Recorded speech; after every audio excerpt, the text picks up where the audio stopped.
Hi, Fire Signs, Aries, Leon, Sagittarius. Welcome pa sa ating channel. At ito ay this is all about love. At ito ay inyong Daily Gabay Tarot reading for June 22, 2024. Para po ito sa inyo, Aries, Leon, Sagittarius. Para po sa lahat. Okay? Para sa lahat ng single, kay crush, sa mga relasyon, buhay mag-asawa, friends and family connection, sa bago mong kakilala or crush mo. Please be reminded kung naka-resonate kayo, comment down. Kung hindi kayo naka-resonate, bigyan nyo pa sa iba kasi general reading po ito.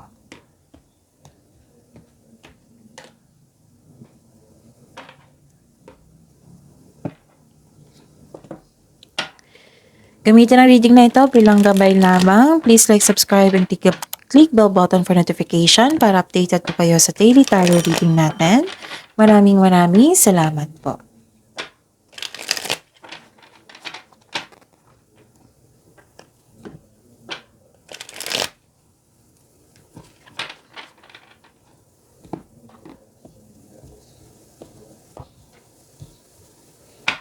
Spirits Guide, mga ganap po ngayong araw na ito, June 22, 2024, sa Love Life, Self-Love, Partnership, and Romance ni Aries, Leo, and Sagittarius. I need 3 cards po.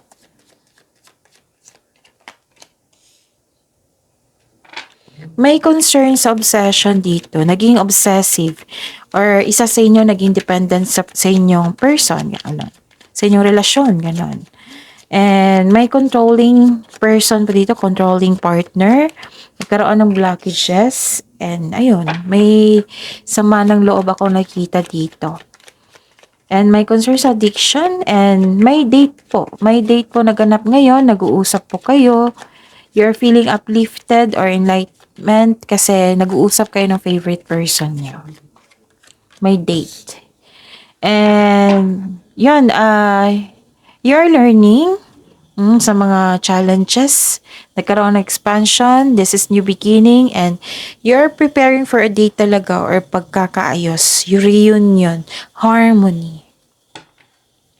Spirits Guide, ano po ang energy ni Aries, Leo, and Sagittarius sa love life nila, self-love, partnership, and romance ngayong June 22, 2024. So, subscribe kayo dito ha, para kasi daily ito. Kung walang daily, meaning pagod ako. Oo. Ay, kahapon napagod ako sa naubos yung energy ko sa reading. Okay, so daily tayo dito. Full reading ito sa love life niyo. Kung nais nyo magpa-reading ng love, about sa love life niyo, PM nyo ako or comment down. Okay? Okay, hindi ka rin masaya dito katulad ng air signs. Or na-disappoint kayo. This is your energy ha. You felt empty.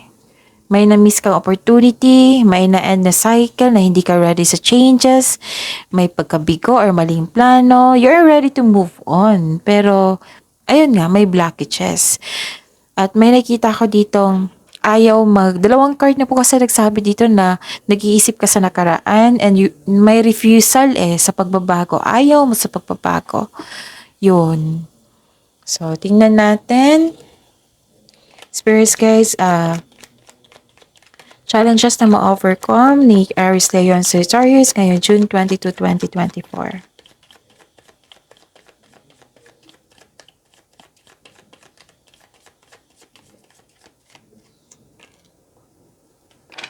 And the clarification of this card po.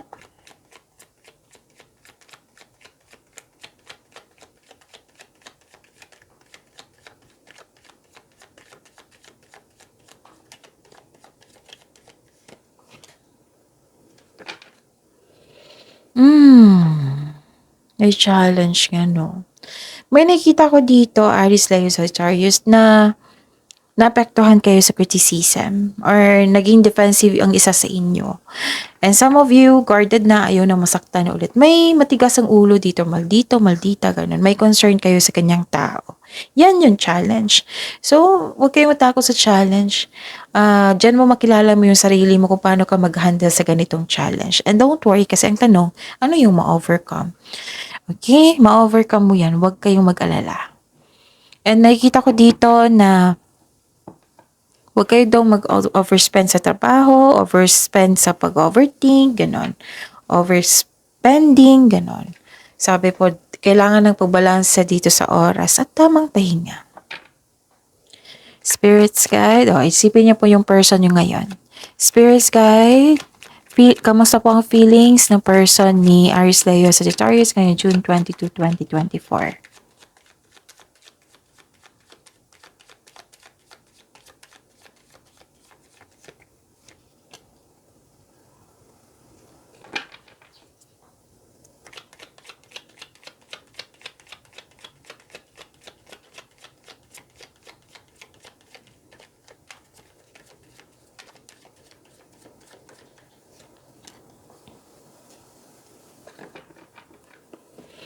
Okay.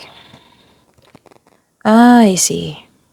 Nakikita ko, this is, your person's energy. Yung feelings, kamustang feelings niya. May nakita ko ditong fulfillment, happiness.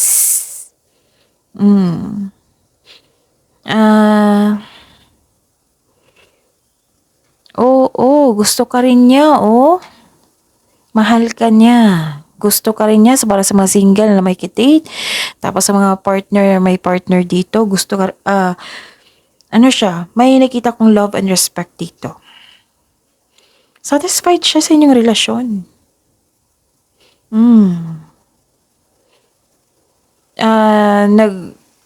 Hard work po itong taong ito kasi gusto niya makapagbigay sa pamilya. Gusto niya magbigay ng sustento. Ganun. Nakikita ko po dito, gusto niya magkaroon ng pagkakaisa. Yun. Gusto niya maging responsable. Pero may nakita ko dito. Ang tawag nito. Nagkaroon siya ng hesitation nga. Nagkaroon siya ng doubt. Hindi siya mapakali, busy siguro siya ngayon kasi mainit ang ulo niya, maraming gawain. May delay sa travel, delay sa paghintay sa mensahe. Yan yung mixed emotion. Maaring busy siya sa trabaho ngayon. Wait po ha. May lumabas kasi dito na nag-iingat siya.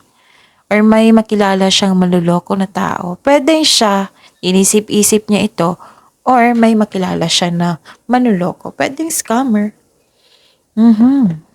So, abangan natin yung reading nyo bukas. Huwag nyo kalimutan mag-subscribe. Please like, subscribe, and click the button for notification para updated po kayo sa daily tarot reading natin. Maraming salamat po.